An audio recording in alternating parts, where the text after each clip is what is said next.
Hello, boys and girls, ladies and gentlemen.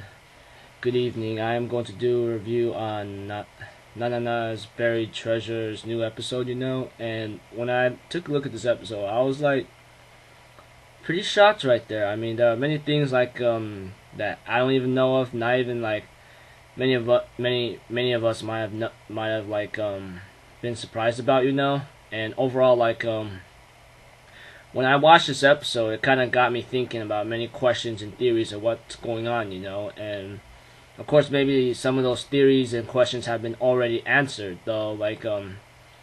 We did not know what, we did not know what, we did not know what, we did not know what was going on. Well, I did not know what was going on, and I must apologize for this late review because I had other things, I had work, and I kind of got home. I kind of gotten tired, but I decided to do a review today, so keep up with this hobby that I love and express myself about it. And yeah, let's get started. Okay, at the beginning of the episode, of course, we get to see Jugo and Nana playing video games, and Jugo's like, "Hey, can I rest? I'm really tired. Let me sleep." And he got to see Tensai and her maid, which is the boy, and sleep, and then seeing his undies, and I'm like, oh gosh, come on, seriously.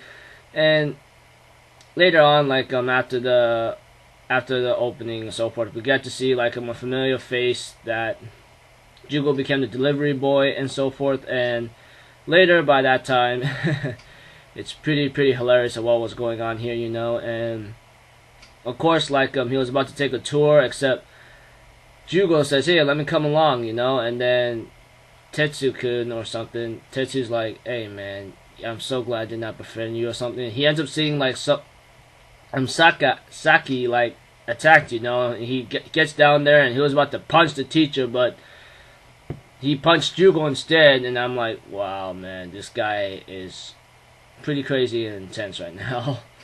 And by that time, Tensu apologized, and then by that time, Saki calls Jugo Yama Senpai, and so forth. And of course, yeah, that's only a little. That's like a little part of the. That's only part of the thing. That's only part of the thing about the. How am I supposed to say it? The episode. We decided to see a new character, and he pretty much was my only main focus of what was going on here. But overall, I did not know what. Even I don't know what was going on exactly. And he startled Jugo when Jugo took a look and outside the window like he did last in the beginning, like someone entered his room or something. And by that time, Nanana seems pretty pissed or something. She goes she looked up. She had this special expression when she saw this guy named Hio. Yeah, his name has to be Hio. And by that time, she looks like she's really angry to see him.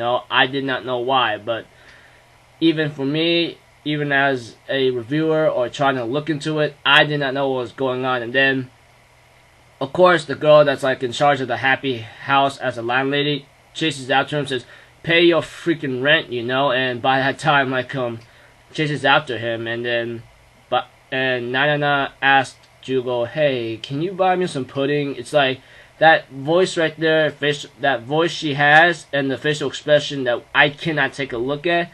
It looked like she goes "I think I need something to eat," to relieve this anger I have that I cannot get rid of, that kind of thing. I'm pretty sure we all have that kind of thing of needing to do something after seeing someone. It's never mind. I'm pretty sure y'all know what I mean. It's related to life that we all been going through. And by that time, we see the landlady going after Hio or something, and they end up fighting. Except he doesn't fight back. She ends up trying to hit him, but I think she might have scarred him a bit. But and the way I look at it, she's really strong. I go if she's not drunk and doesn't drink or anything, I cannot even imagine what in the world she would actually be. Seriously, I would not know what kind of strength she'd have if she wasn't drunk or anything. If she wasn't drunk, she'd still chase after Hio, but would she be able to hit him? That's a question I like to know. That was one of my questions right there. And of course, Jugo was looking for the landlady, of course, for the Happy House. Forgotten her name. I really apologize. And he says, I'm gonna go buy some pudding, but I want to look for you first. He says, oh, okay, I'll just go buy some beer. Jugo even asked her, what was Heel like? Like, did he do anything? She said, and she explained to him, he was actually a roommate of 202 before you got in. But that guy, he was a real prick or something in the way she says it in her. Well, it doesn't say in the subtitles, but the way how she says it in the tone, it's like saying that he was a real jerk, because he neglected the guy, Nana, and did not even bother going to the room, and so forth. I for myself did not know what was going on, and by that time he brought some pudding to Nana, and then it's too bad. Like, I expected him to actually ask her, "Can you really tell me about what this guy really did to you, and so forth." And by that time, yeah, I know I missed the part where like Hio asked about the bell, and then Nana explained it to him, and he says, "Oh, it's just useless garbage after all." And this kind of went too far about something, And then by the time Nana says like he's just some guy yeah, and then Jugo says, why not say anything about it? Isn't it? Wouldn't it be easier that way? She says, no, it will not be me. I like to be me and explain things. I go like, wow, wow. I can't believe she actually has that kind of thing to want to keep her own rules. I'm pretty sure we all have a code and rule that we live by, but we break it anyway. It's pretty intense. It's pretty crazy and stupid, but it's us. But for Nana, she seems pretty strong to me, mentally, even as a ghost.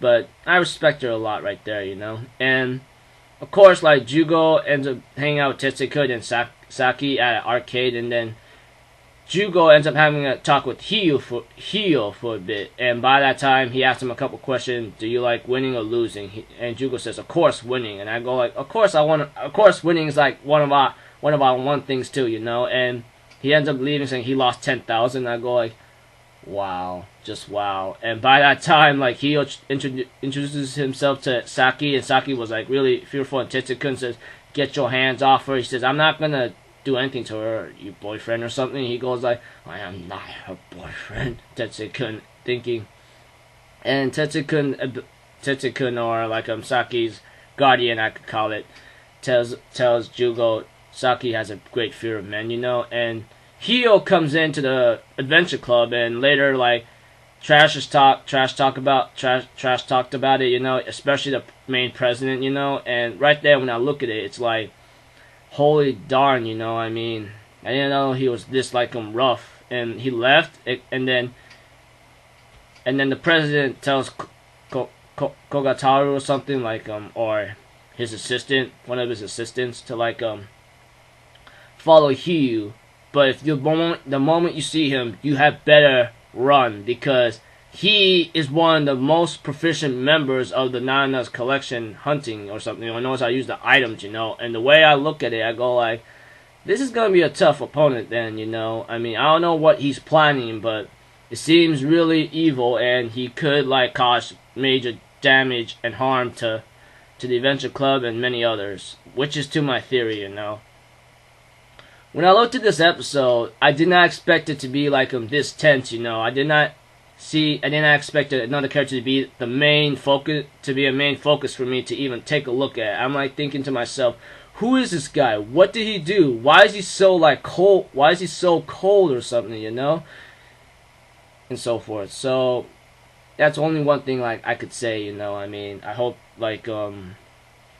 things will get better for the others in the end. If not, then fight your way through it, hopefully. And if anything else, this episode's pretty good, 4.5 out of 5, There are still some things that are missing. It's too bad we don't get a glimpse of that, and hopefully we'll do in the end.